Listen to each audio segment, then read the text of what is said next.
Hello dear students, আমি ফেরদৌস আর তোমরা দেখছো তোমাদের প্রিয় YouTube channel job target. TA army rally তোমাদের স্টার্ট হয়ে গেছে। গতকাল তোমাদের 14ই নভেম্বর ছিল। অনস্ক্রিন দেখতে পাচ্ছ যে কোন কোন ডিস্ট্রিক্টের র্যালি ছিল। তোমরা দেখতে পাচ্ছ নদিয়া, হুগলি, হাওড়া, কলকাতা, নর্থ এবং সাউথ 24 পরগনা, এই সকল ডিস্ট্রিক্টগুলোর টিএ আর্মি র্যালি কমপ্লিট হয়ে গেল। এই যে র্যালি কমপ্লিট হলো, এই র্যালির ফুল প্রসেস তোমাদের প্রবেশ করানো থেকে শুরু করে লাস্ট পর্যন্ত কি কি হচ্ছে সমস্তটাই বিস্তারিত এই ভিডিওতে তোমাদেরকে ক্লিয়ার করে দেব। সুতরাং ভিডিওটি স্কিপ না করে সম্পূর্ণটা দেখো, তোমাদের সমস্ত ডাউট ক্লিয়ার হয়ে যাবে। আজকে তোমাদের রয়েছে পশ্চিম এবং পূর্ব বর্ধমান, 16ই নভেম্বর রয়েছে পশ্চিম এবং পূর্ব মেদিনীপুর। তো চলো তোমাদেরকে আমি বলে দিচ্ছি গতকাল যে র্যালিগুলো হয়েছে নদিয়া, হাওড়া, হুগলি, কলকাতা, উত্তর এবং দক্ষিণ 24 পরগনা, এই ডিস্ট্রিক্টগুলির র্যালি কমপ্লিট হয়ে গেল। কতজন ব্যাচ হচ্ছে, কেমন ছেলে নিচ্ছে এবং যারা পাস করছে তাদের কাছ থেকে পরবর্তীতে কি কি ডকুমেন্টস চাইছে সমস্ত সঠিক ইনফরমেশন এই ভিডিওর মাধ্যমে শেয়ার করে দেব। তার আগে ছোট্ট একটি রিকোয়েস্ট, এরকমই ইনফরমেটিভ ভিডিও পাওয়ার জন্যে এবং টিএ আর্মি জয়েনিং পর্যন্ত যত রকমের আপডেট হয় সমস্ত রকমের আপডেট ফার্স্ট টাইম পাওয়ার জন্য অবশ্যই চ্যানেলটি সাবস্ক্রাইব করে আমাদের সঙ্গে থাকবে। এছাড়াও তোমার বন্ধুদের মধ্যে বেশি বেশি করে শেয়ার করো যাতে তাদেরও হেল্পফুল হয়। ফার্স্টেই তোমাদেরকে বলে দিচ্ছি টিএ আর্মি র্যালি 2024, এই র্যালিটা তোমাদের হচ্ছে আসামের খোকরাঝড়ে 7 আসাম পুলিশ ব্যাটালিয়নে। সেখানে তোমাদেরকে যেতে হবে একদিন আগে।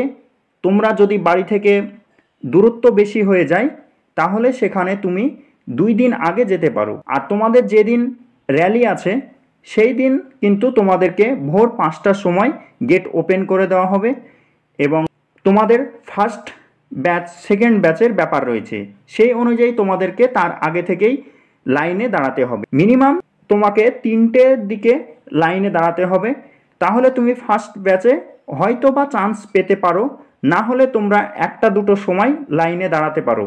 এটা কিন্তু একটু কষ্টজনক, কেননা 1-2 সময় লাইনে দাঁড়ালে তোমাদের এনার্জি অনেকটাই ডাউন হয়ে যাবে। তোমরা সেই দিকে লক্ষ্য করে লাইনে দাঁড়াবে। তারপরে তোমাদের ভিতরে ঢোকানো হচ্ছে। ঢোকানোর ফার্স্টেই তোমাদের যে হাইট চেক করে নেওয়া হচ্ছে, তারপর তোমাদের ডকুমেন্টস চেক করা হচ্ছে। ডকুমেন্টসের মধ্যে তোমাদের ফার্স্টেই দেখা হচ্ছে Aadhaar card, number 2 domicile certificate, number 3 মাধ্যমিকের সার্টিফিকেট এবং নাম্বার 4 তোমাদের মাধ্যমিকের যে মার্কশিট রয়েছে সেই মার্কশিট দেখা হচ্ছে।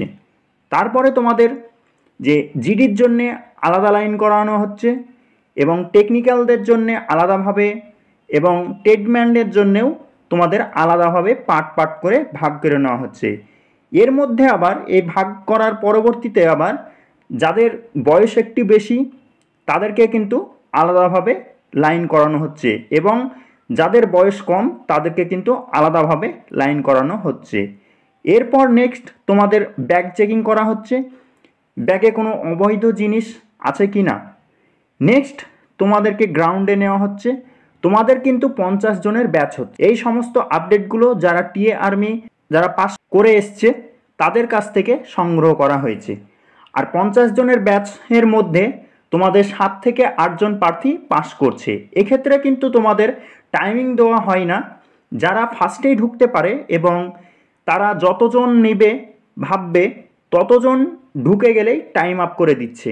এইভাবে তোমাদের রানিংটা কমপ্লিট হচ্ছে। রানিং এর পরে তোমাদের জিগজ্যাগ ব্যালেন্স এবং তারপরে তোমাদের বাকি ডকুমেন্টসগুলো চেক করা হচ্ছে, শুধুমাত্র যারা পাস করছে। আর যারা রানিংয়ে কোয়ালিফাই করতে পারছে না তাদেরকে ওখান থেকেই তাদের এন্ডিং হয়ে যাচ্ছে, তাদেরকে সেখান থেকে বের করে দেওয়া হচ্ছে। সমস্ত প্রসেস কমপ্লিট হলে তোমাদের সন্ধ্যার দিকে কিছু মেডিকেল হয়ে যাচ্ছে। যদি মেডিকেল কমপ্লিট না হয় তাহলে কিন্তু তোমাদের নেক্সট ভোরবেলায়, নেক্সট দিন অর্থাৎ পরের দিন যে ভোরবেলায় মেডিকেল তোমাদের কমপ্লিট করে নেওয়া হচ্ছে।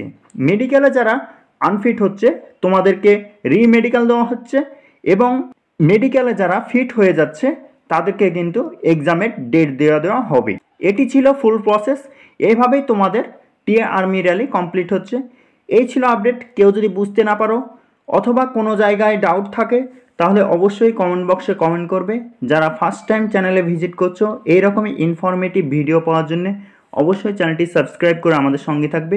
নেক্সট আপডেট যখনই আসবে তোমাদেরকে আমি জানিয়ে দেব। ধন্যবাদ।